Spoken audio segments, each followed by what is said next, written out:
let's get it. Welcome to Triple M Monday Morning Motivation. It's going down. We got a great video for you guys. So excited for you guys to watch it. We are going to be listening to Sharma, and this guy's a great guy. And we're your hosts, Aubrey, Clark, and Roxy. And it's going down. We got our notebooks ready. And what we're going to be doing is listen to this video together. You're going to be able to hear these nuggets of knowledge, and you get to take notes and take your biggest takeaways, and we'll be sharing some of ours at the end. So excited for you guys to hear Sharma talking about 3 keys to success. So he's going to be giving you success keys on Triple M, because if you can get the keys on Monday morning, imagine what you can do with the rest of your week. So get your notebooks ready, get your minds open. Welcome Sharma, 3 keys to success. It's going down. I am still in Zurich, Switzerland. This video is all about the tactics to lead without a title. In the previous video, what I was sharing with you is it's mission critical to shift from victimhood into leadership. And the key competitive advantage that you have, the key choice point that you can make, the #1 move that you can choose is to lead without a title. This philosophy I want to share with you is so profound if you really tattoo your brain cells around it and then start to apply it. So this video is all about the specific tactics of the best leaders without a title. This is in my studies of people like Da Vinci, people like Michelangelo, people like Warren Buffett, the CEO of Berkshire Hathaway, one of the richest men in the world, my studies of people like Branson, and my work with peak performers in sports. The other day in Romania, there was a gold medal athlete in the audience, and I have coached billionaires, and I have worked with Nike, FedEx, IBM, Microsoft, General Electric. So what you're going to get in this video are some of the key tactics that will help you take the lead without a title idea. Take the idea that from the previous video, which is there are a lot of people being busy. There are a lot of people majoring in minor things. And now, with the tactics I'm about to share with you, you can actually apply them so you become focused on the few things that matter. First idea, do difficult things. Every 30 days, choose something difficult to do. And then every day, do the things that are hard first. That's what the best performers do. Why? Because locked inside of that difficult project that you've been avoiding, or inside of that difficult conversation you've been resisting, lies your power. So when you resist difficult things, you are actually running away from your freedom and your power and your confidence and your growth. So the first tactic is every 30 days, pick something difficult to do, whether it's running farther than you've ever ran, whether it's picking a project that frightens you at work or makes you feel uncomfortable, or maybe it's reading a really difficult book in a world where most people look for what's easy, and as a result, they never grow, they never stretch, they never expand. So the first tactic, do difficult things every 30 days, and even more importantly, every single day, when you first get to work, do the most challenging things first. It'll infuse you with confidence, strength, and then what starts to happen as you start doing the things you've been resisting, you shift from being fearful to being powerful, because the fears you do not face become your walls. And most people, what they do is they structure their work life to avoid the difficult projects, to avoid stretching, to avoid leaving the safe harbor of the known, because they think that's a great way to ride out all the disruption in the world right now. And actually, that's the kiss of death. The best thing you could do is run towards your fears. Leave your comfort zone. I was reading about Columbus the other day, and one of the interesting things he did was every other explorer sailed in a way where they could see the shore. Columbus went perpendicular, and in doing so, yes, he went out to the unknown, but in doing so, he discovered new land. So #1, run towards your resistances. Make it a habit to do difficult things first thing in the morning. Secondly, and this is such an important point, exercise first thing in the morning. Why? It'll jumpstart your metabolic rate, so you will have energy for at least 15 hours after that early morning workout. Secondly, you will dump endorphins in your body, so you will feel good and feel confident and feel powerful and be mentally clear and adjust your mindset to peak performance first thing in the morning. Also, while you're working out, put something good into your mind, something inspirational. Listen to a motivational motivational or an inspirational audio program, a business book on leadership, but do something where you're learning. There's so many incredible audiobooks out there, incredible podcasts, so you can set your mindset. So when you get to work and all the negativity and disruption is out there, you are focused on what's most important. Third tactic, make a commitment here today, because today is the day you can start to work and live in a whole new way if you make that choice. To be ridiculously good at what you do. One of the founders of Ben & Jerry's ice cream said, be so good at what you do that no one else in the world can do what you do. Steve Martin used to be asked by young comics in Hollywood, how can we be the next Steve Martin? He said, be so good at what you do that they cannot ignore you.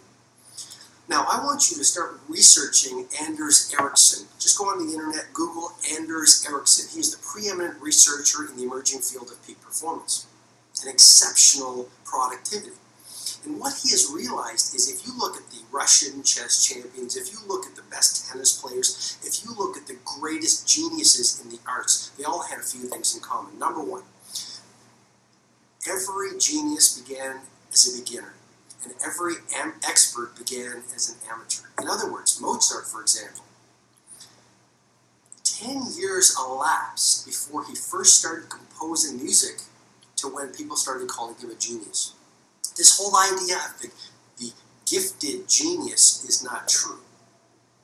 Literally, Mozart and the best of the best in the arts, science, businesses, sports, spent 10 years focused on one specific thing before they got to a genius level performance. So on this idea, be ridiculously good at what you do. Devote yourself to being fantastic at one thing for at least 10 years, and in 10 years people will see that you are a genius. Also, these geniuses, according to the work of Anders Ericsson and a book called Genius Explained, and what they did was they practiced every single day. See, practice is the price champions pay to be called a champion. And most people go to work every day or in their lives and they don't practice. So it's really important from 5 to 6 every day, you take the time to practice while you work out. You think about your goals, you think about how you can improve, you listen to the audiobooks, you listen to the podcast, you read maybe while you're on the bicycle, but that's your practice time, because if you're in business right now, you're in show business, and when you get to work, you're on stage. So you want to practice before you get to work. Next tactic.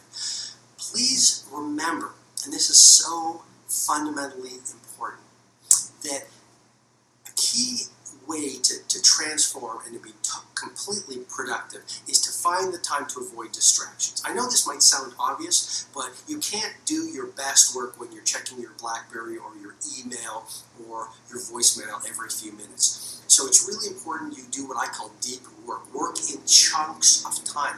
Give yourself at least 2 hours, a 2-hour chunk where you are away from technology, so you can put your mental focus and the full potential of your creativity onto the work that you're doing. Most people are so distracted, it takes them another hour or two to get back into the work that they were doing. So find some time, 2 or 3 hours a day, to do deep work. And related to that, another tactic, find the time to think. What's the point of climbing these mountains every day only to realize at the end of the week you've been climbing the wrong mountains? So find some time every day. Maybe it's early in the morning, maybe it's just before you go to sleep. One CEO I worked with, every night before, while his family was asleep, before he slept, he pulled out his journal and he asked himself, what are the 3 things I did today that were good? What are the 3 time wasters of this day? And then what are 3 things I can celebrate about this day? So find some time before you go to sleep, perhaps, or first thing in the morning, where you can actually think deeply about how you're working, about what are the highest leverage activities, those high impact activities, that if you did them tomorrow, you would take your career to the next level. Okay, a few more tactics. Remember, the 1% wins. Small daily improvements over time lead to stunning results. A lot of people don't start to lead without a title. They don't start to be more productive. They don't commit themselves to genius level performance because they say it's too big a goal. The mountain is too high. And so they resign themselves to mediocrity. They coast along. They get to the last hour of their last day and they say, I wasted my life. You don't want that to happen to you. I don't want that to happen to you. Your life is too important. Your life is meant to be meaningful. You are built to make a difference. You are built to lead without a title. You're built to influence other people. You're built to inspire people by how good you are at what you do. And so it's really important to remember that small daily improvements over time lead to stunning results. If you want to climb Mount Everest, it's one step at a time. And we tend to forget that. Confucius said it well. The journey of 1,000 miles begins with a single step. But because that idea is so simple, it's simple not to do it. And so most of us then go to work and we coast along and we do the same things that we do every day. And you know this, Einstein said it brilliantly. He said the definition of insanity, doing the same things and expecting different results.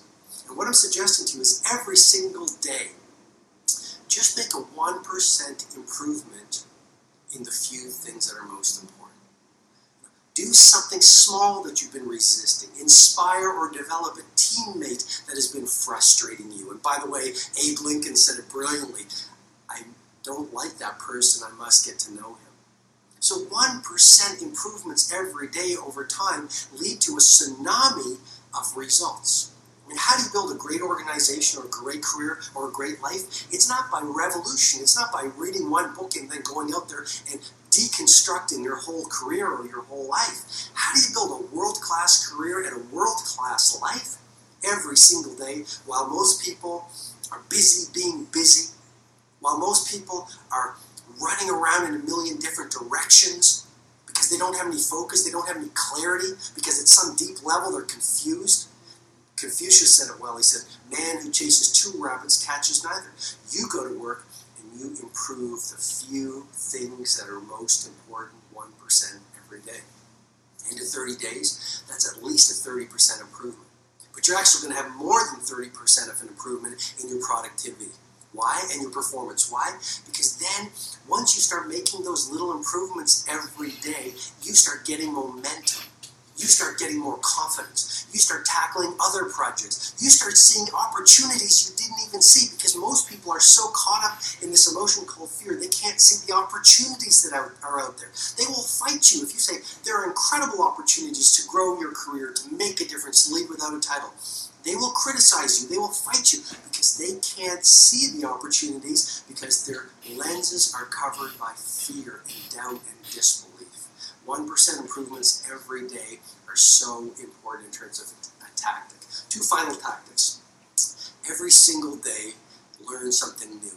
Be ridiculously curious. If you want to double your career success, double the amount you're learning. Because what you're doing is your labor becomes more valuable. You might work the same amount of time as the other people at the office, but because you know more than everyone else, because your perception is higher than everyone else, because your performance is better than everyone else, your labor will become more valuable. And here's a key idea. We are paid in business according to the value we bring to the marketplace. Final idea, get your health to world class. Madonna's trainer was asked, what do you think of Madonna? She said, Madonna is as fit as a professional athlete. So few things are as powerful as getting into great health. Thanks a lot. I hope this has been helpful for you. Bye-bye. Keep leading without a title. Bye-bye. Woo! I love it. Fired up. All right, we're going to get some shares from Roxy first. Roxy, what do you got? What's up, you guys? So, in the very beginning, I really loved how you talked about getting out of the mindset of victimhood and step into the mindset of leadership, and really what that stands for me. Well, hello everyone, and it's an absolute pleasure for me to be here. Autoplay. Sorry about that. Let's get it. So victimhood and leadership, and really what that stands for me anytime I hear the word leadership is really taking responsibility and being a self-starter and taking responsibility for your life. So I really, really love that. And I loved how you talked about doing every 30 days, do something that you believe is difficult. And I really like that, because a lot of the times we allow fear or anything that we may think that is difficult to prevent us from doing those things. And when we're prevented from doing those things, we don't realize this, but we're actually putting our a wall and a barrier between us And when you do that, it also creates this thing of it creates this thing where you want to do something and you want to go for it, but you're scared. And if as long as you're scared and as long as you're living in that space, you'll never be able to believe that you can do that thing. Why? Because the fear or the difficult task has more control and more power over your own belief. So I really, really love that. And I loved how he talked about to be so good at what you do that no one else can do it. You know, really taking ownership of your craft. And he talked about how no genius was born and just gifted as a genius. Like, it took them years to develop their craft. So every genius started as an amateur, and he said it takes about 10 years so you can really master something, but you have to give it your all. You really have to work day in and day out to master what it is that you like. Just think about any athlete. Like, they weren't just, hey, I'm going to go to school and I'm going to be an athlete. No, like, they were athletes their whole lives. You know, a basketball player, a football player, just anybody successful. It's something that they've been developing day to day. It's like building a wall brick by brick, day to day, like developing your craft. So I really love that. And then he also said to find the best time to avoid distractions so you can work on your craft. Because sometimes we could get distracted with so many things, maybe just setting an hour or two to really dedicating yourself on whatever area it is that you would like to grow and develop yourself. And last, I'm going to leave off with this one. I really liked how he said, small daily improvements lead to great results. You can't get there overnight. You have to work at it day in and day out. So really get clear on what it is that you're trying to go towards, whether it's a health result, whether it's a business result, whether it's like whatever it is for you, like find what it is. And every single day, he said, get 1% better at what you're doing. And that will make all the difference in the next year, in the next 2 years, 5 years, 10 years. Awesome. Great takeaways. Love it. A couple of my takeaways are, number one, I love when he talked about leading without a title. For me, I got inspired by that because leadership, I believe, is not something that's given. You can get a boss. A boss is the title, but leading is earned. So I really like that because we're stepping into the mindset of this video with earning your leadership, earning your role, earning your keep, earning your growth. So I really like that. And then he started talking about doing difficult things every 30 days. He said in that difficult task, in that difficult conversation, in that difficult project, there's a lesson, there's experience, there's knowledge that you can't get anywhere else. You know, I really like the feeling, you know, sometimes you'll get butterflies and you'll be like, oh man, I don't want to do that. And what I've seen is that our body, when you're going to go up and talk, man, you know, sometimes we'll do our post-talk at the Fit Club or we'll have success training seminar for Herbalife. And it's a lot of people, and people usually are very afraid of speaking in front of people. I was as well. And you'll get that feeling like your stomach starts hurting and you're like, oh, your blood pressure's boiling. And it's like you feel like that nervousness. And I tell people, you know what? That's just your body amping up to give you enough energy to be able to do something that you're caring about. You feel that way because you care. You want people to get value. You want to do well, and you want people to, you know, take something good from what you say. So that's why you care so much. So that's raw energy. That's your body getting ready to give you more focus, more brain speed, more clarity with your speech. Use it. It's raw energy. Just direct it to where you want. And one day you'll love that feeling, because I'm going to tell you guys, that feeling that you get before you do something that you're really nervous about, that's such an authentic feeling. You can't recreate that sitting at home if you want to, just sitting on the couch like, oh man, I'm so nervous. Like, no, it has to be real. It has to be authentic, and it's very special. You just got to learn to appreciate it, learn to direct it, and learn to control it. It is your energy.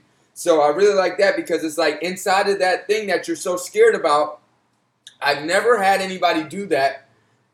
Like, I'd be a part of the experience where they talk in front of the Fit Club, or they talk at STS, or they do a presentation at their job, or whatever it may be. I've never seen anybody who came back after and was like, I didn't learn anything. That was crap. Sometimes they'll be like, well, I could have did better. Or sometimes they'll be like, okay, that wasn't so bad. Or sometimes they'll be like, hey, that was really cool. Or the biggest thing is somebody will come up to them after and say, hey, that was really awesome. Thank you for sharing. Thank you for, you know, being that vessel, because inside of you, I got some strength and courage. And they'll be like, I didn't know I could empower people. I didn't know my words could touch people. Now you can't get the mic away from them. It's like 30 seconds. You can't be talking anymore and they want to go for 2 minutes, 5 minutes, 10 minutes. You know, I'm that person sometimes because you never know the power of words. And then when you get that fulfillment of your power, your words being powerful for somebody else, nothing like it. So really there's knowledge and experience in that endeavor that you can only get from that endeavor. Get uncomfortable every 30 days, he said. Do hard things first. Get them out of the way. Conquer them. Go from fearful to powerful. I like that. Don't take life on your heels. Take life on. You can control your reality. You can create your reality, but you're going to have to get uncomfortable. I really like that. I love when you talk about exercising first thing in the morning, spike your endorphins, feed your mind powerful messages. That's what we're doing here. And then I really like some of the other ones. Roxy touched on a few of those, so I'll leave those. But the next one I really liked is the 1% wins. I feel like sometimes for me it's like, yo, what's the big thing I can change that'll make all the difference? And that's not really how life works. That's not really how it works. It's 1% changes over time that create the overall change that creates change in your life. The 1% wins. Small wins over time make the most difference. So remember, you don't have to look at, you know, today for that thing that's going to change the whole game. Look for something to get 1% better. Give a little bit more focus in your next meeting. Give your next client a little bit more attention. Work on your knowledge about, you know, your craft a little bit more today. Spend an extra 15 minutes just looking into something in your industry that you didn't know before that could expand your knowledge about something that you're passionate about. That's what I challenge you to do today. I love that. And then he talked about insanity, as quoted by Albert Einstein, doing the same thing over and over and expecting different results. So if you expect to get better, but you're doing the same thing every day, that's called insanity. So he said make that 1% change because over time it's going to add up to a tsunami of results. I really like that. And then he started talking about how do we build a world-class life and organization day by day. 1% changes consistently over time. And then I love this one. Don't let fear, doubt, and disbelief shade your lens of outlook. He said other people, sometimes they won't believe in your, you know, your 1% change idea and you want to get better and leave without a title. It's because they have a different lens on. You know, it's fear, disbelief, and doubt. And you don't have to have that. And for them, just let them have that. You be the possibility for them in their life. I really like that. We had a guest speaker at the club and he said, hey, be the possibility for your friends and family and coworkers. If you want to do something that's never been done, if you want to try something and take a chance and become better and take some opportunities to try some things you've never done before, be the possibility for them. Because maybe they'll see you do it and they'll be like, man, that's possible now. He did it. She did it. I know them. I knew them before they did it. And now they tried it. Maybe I could do it. Be possibility for others. And then be ridiculously curious. Expand your knowledge. Get into great health, as he finished out with. And that's what we're always doing. So, great takeaways. Robin Sharma is always giving so many tools, you guys. Thank you guys so much for checking this out. We're going to post a video right now. You know, we had a little bit of difficulties this morning, but hey, no matter what, we make Triple M happen. Apologize for the delay, but hey, let's still share it. Let's get our knowledge right. Happy Monday. It's going down. Like Dara says, I do if he watches this. I always do that. Sometimes it helps with the voice inflection. I feel like I talk louder when I do it. So, let's get it. About to go get the fitness in right now. Have a great day. Peace.